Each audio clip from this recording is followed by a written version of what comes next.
We're gonna cut here. What about here? We're gonna cut right here. Right here. Right here. Right there. Right here. Here. Here. This. That. This. No, this. No, that. This. Right here. See, the joke isn't funny. Neither of us laughed. And see, now it's a cold open. You take the good, you take the bad. Mostly the bad, and that's this podcast.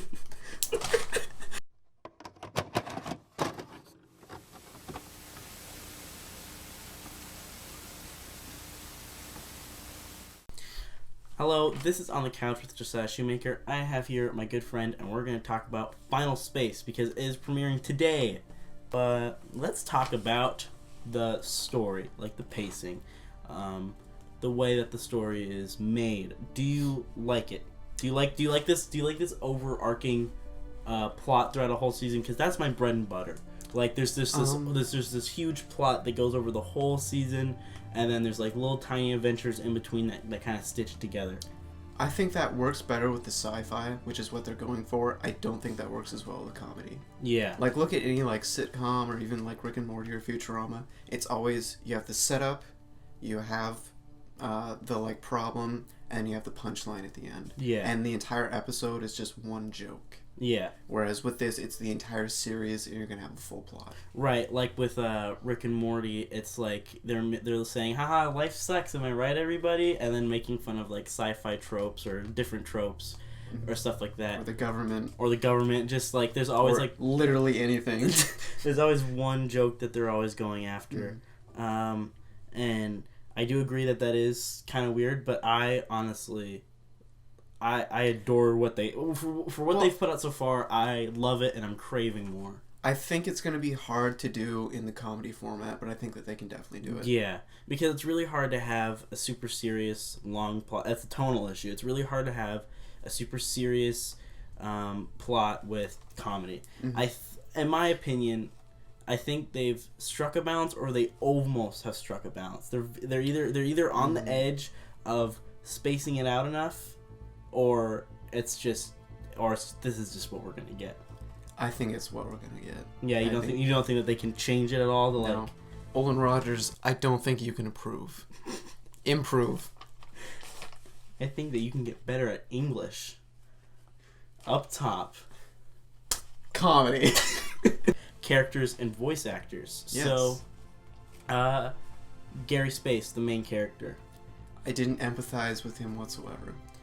I don't think you are. I think you are a little bit because they have that scene of like his dad like going into space. But that was one scene. Yeah. I think that like woo, his dad's dead. He didn't say he was dead. Oh, so he just survived the explosion of a rocket. No, I think he was going into I think that was the thing. I think he was going into a rocket and it was just kind of like when your dad leaves for Walmart and he never comes back. I think it was kind of like one of those rocket exploded. Things. Did it explode? Yes. Was I not paying? I've watched this twice, and how have I missed that? I've watched it once. How did I miss that? Anyway, so his dad's dead. At least Trace, come on my podcast and talk about the show that I love. You don't even know the entire show. I didn't. I thought the ship went up. It went up and then it exploded. I don't think it explodes. It explodes. I don't think it explodes. Future Josiah, input clip of it exploding now. Or future Josiah, don't put the clip of it exploding if it Josiah, doesn't explode. if it doesn't explode, cut this entire part. Anyway, some other characters. Avocado. Did you like Avocado? I really liked Avocado. I enjoyed the like Boba Fett vibe that he has going. Yeah. And then I think he actually had better character development than Gary because he actually has a motivation of his son. Yeah. Whereas Gary is just like, I'm an idiot going through space. But that leads into his one motivation. Getting a cookie. Yeah. Yeah, no, it was Quinn. Like, how he like is like, this female is attractive. I mean, like, that whole it's a little creepy. He is, because like, think about it, he's been on the ship for like 5 years. Yeah, and he sends her a video chat every day. It's like, I mean, it's like Who was that serial killer who just died? Ted Bundy or something? Did he just die? Yeah. Like No, it was M. M? Yeah. Serial killer got married in prison. Oh, wait a minute. We're so Hold off on. track. Hold on. What do you mean a serial killer? It's the guy. Charles Manson. Oh, yeah, okay. It's a little creepy. It's like a reverse Charles Manson, where instead of her like marrying him while he's in prison, it's just him stalking her while he's in prison, which doesn't seem like it should be allowed. Like it seems like he should have no contact with the outside world, and especially not being able to stalk a girl. Well, I mean, okay, I think they didn't explain this, but at least what I got from it is that he's not like sending it personally to her. I think he is sending it like she is his parole officer. I don't think so. I think she's a little bit too important to be a parole officer. I do like how Gary like how he keeps calling himself the captain because he's in a ship. Yeah. Like for like the video logs, he's like Captain Slog, and then like if you notice like spray paint like on his room door it says Captain's Quarters, or like on like the hallway or like the elevator shaft it says I'm the captain, like upside down, like he was just spray painting down there. I liked a lot of like the little touches to it. Yeah, like, there's a lot of little touches. Yeah, to like all the Crap Attack video game console. I thought that was really funny. Yeah, another character that was there was Mooncake, who just kind of is the Deus Ex Machina. I was surprised. Mooncake manages to convey a whole lot of like emotion and whatnot, which is really hard to do with not only animation but also he doesn't talk. Yeah, Olan Rogers also does that voice. He does Gary Space and he does Mooncake. So he's 1 for 2, in my opinion. Ooh, shots fired. Olan Rogers. Gary Space is not a good character voice. Change his voice. I love his voice. I love Gary Space. Yeah, he has a nice voice. Olan Rogers does, but not for that character. I think it fits really well. Fine. I mean, I'll just leave then. If my opinion doesn't matter anymore. Characters, there was the second green character. Now this TV show is very diverse. We have 2 green characters. Oh yeah, 2 green characters. One of them has 2 eyes, the other one has 6 Yet eyes. only one female. Olan Rogers. You sexist pig. Yeah. So the guy with 6 eyes, I did not like him. That's also voiced by Olan Rogers. Oh wow, 1 for 3. Not a great record, Ben. So like I didn't like him at all. I think that he could be funny later on. Yeah. But the problem is that's the same joke, and it's just like, I don't know. It's just characters like that, they need to get in, they need to deliver the joke, and there needs to be minimal setup and then punchline, and then they just need to get out. I like how and there was no setup whatsoever. When it's the flashback to 5 years ago, I like how he's in the bar with the seltzer water, and he's like, I got a seltzer. Why did they give me a seltzer? And like, Gary opens up the door and it smacks him right in the face. That made me very happy. Yeah, because that minimal setup, the yeah, punchline is delivered immediately, and then the character just disappears. yeah, That's the perfect theme for that character. Whereas if you just have him, show up and then just be like, oh, why this? Why that? My voice is incredibly annoying. then it's not a good character. He's just a green Jar Jar Binks with more eyes. I wouldn't say that he's the level of Jar Jar Binks. he's not at the highest quality. Yeah. He's not a Max Jar. He's not Jar Jar. He's like Jar. Yeah. That's what I definitely say. Yeah. All right. Other characters. Hugh, which is the ship. Thought Tom Kennedy. Yeah, Tom Kenny. Yeah. Or Kenny. Kenny. Yeah, not Tom Kennedy. he didn't run for presidency. Dude, if Tom Kenny ran for president, that would be. I don't even know who he is. I know he's the voice actor for SpongeBob. Oh. I know who he I is. don't know who he is. You didn't know who he was? No. Yeah, he's the voice actor for SpongeBob. Oh, okay. I thought his voice. I didn't get to watch SpongeBob as a kid. My mom thought it would make me stupid. And look at where you are now. At a podcast. On your podcast. That's only going to get 5 views. 4 of them are us. I really like the way that I think that his voice acting range, I think he's done SpongeBob for so long, everyone's like, you're the SpongeBob guy. Yeah. I think that this kind of, I don't know what other work he's been in, but I think this totally shows that he has a wide range for his voice acting. Yeah. I did not like Kevin. I know that we're not supposed to like Kevin. I liked Kevin because I'm like, I like the characters that no one else likes because I find them funny. Yeah. And I like annoying people. So like, Is that why you hang out with me all the time? maybe. But I just liked he did what the green guy was supposed to do, but better. Get in, do the punchline, and get out. I love how he's also part of the cookie bit, like how he just slams the cookies into his processor slot. Yeah. I also noticed in the shot when like Gary's reaching for the cookies, each cookie is levitating. Yeah. Yeah. I thought that was cool, and like the little crumbs are levitating too, and they're floating around. I thought that looked cool. Yeah, I thought it's a very detailed show. Speaking about that goes into art and animation, Which I know nothing about. right? I'm a mechanical engineer. The art and animation on this is phenomenal. TBS is dumping boatloads of money into this to try to get their animation block. I wouldn't say it's phenomenal. I wouldn't say it's groundbreaking, but I would say that it's It's definitely good. it's not.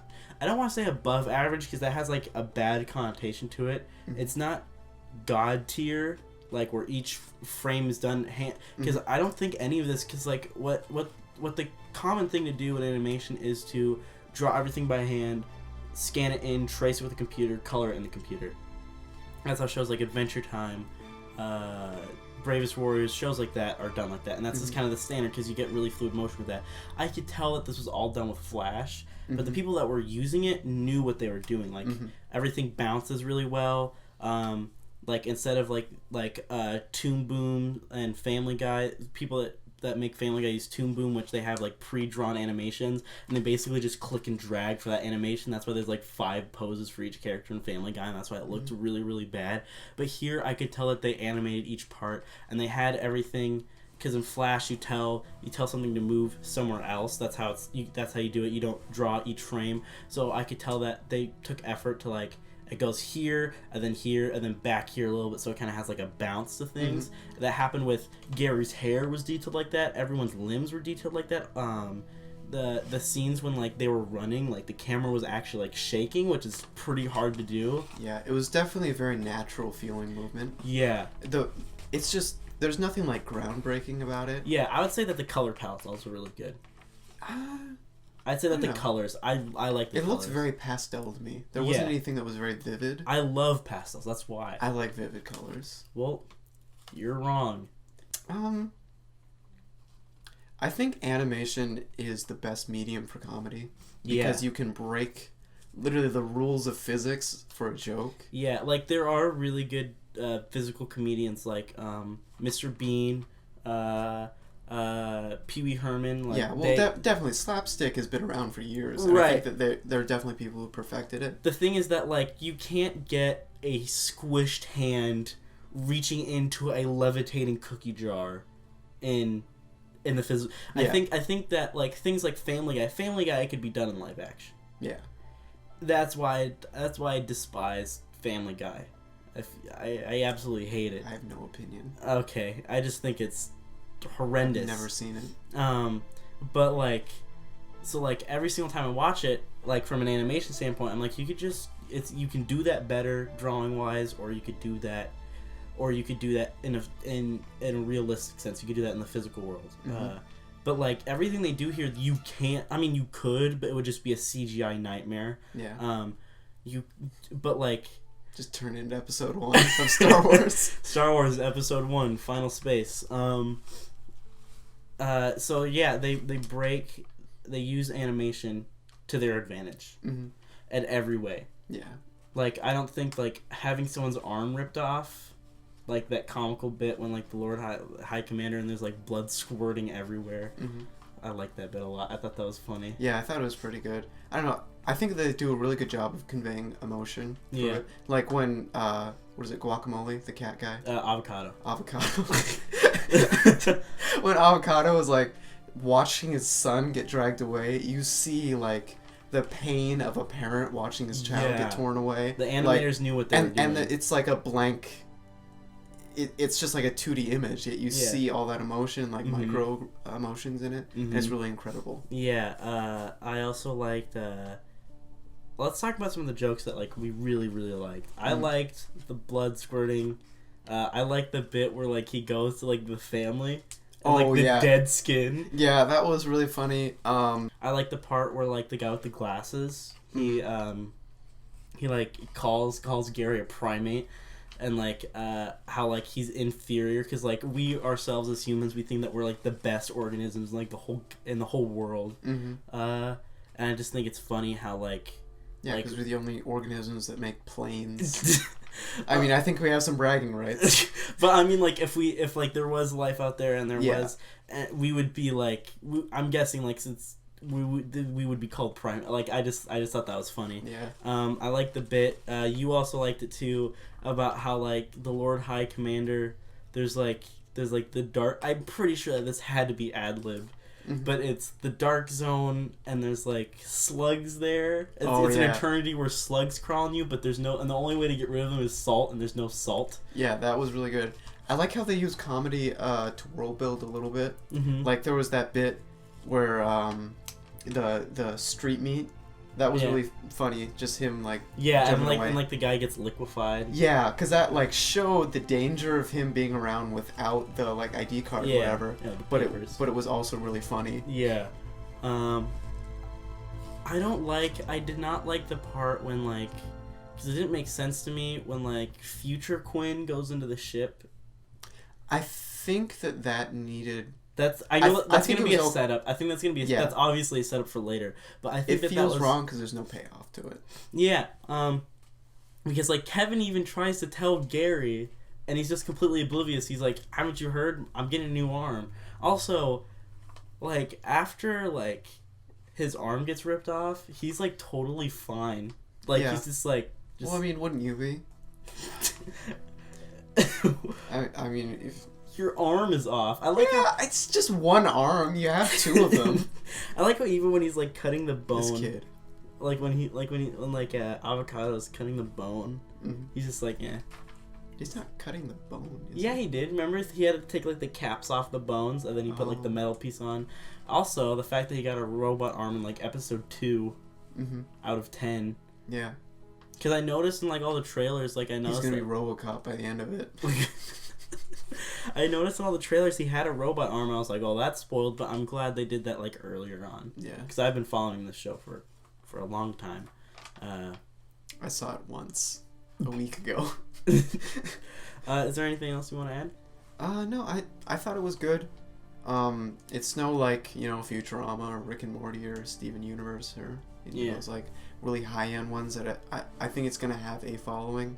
I don't think it's gonna be. So you don't think it's in the god tier realm of like Rick and Morty, Gravity Falls, stuff like that. No, Steven, it's not anywhere in the. It's definitely not in the ultra tier of Futurama. Which is above all of those. And it's definitely not in the terrible. It's not in like Family Guy realm. No, definitely not. But would you say it's? I hate saying above average because it has a bad connotation, but I mean it like it's not average, but it's like better than that. It's not god tier. Yeah, there we go. It's a solid B. I would give it a B plus. I wouldn't. Just because you retweeted me, Olan Rogers. You didn't retweet me. I also don't have a Twitter, but you should have come prepared. Anyway, this is On the Couch. I'm here with my good friend, and there's no couch. There's still no couch. I'm sorry that there's no couch. Look, budgets were tight. Low production best. I didn't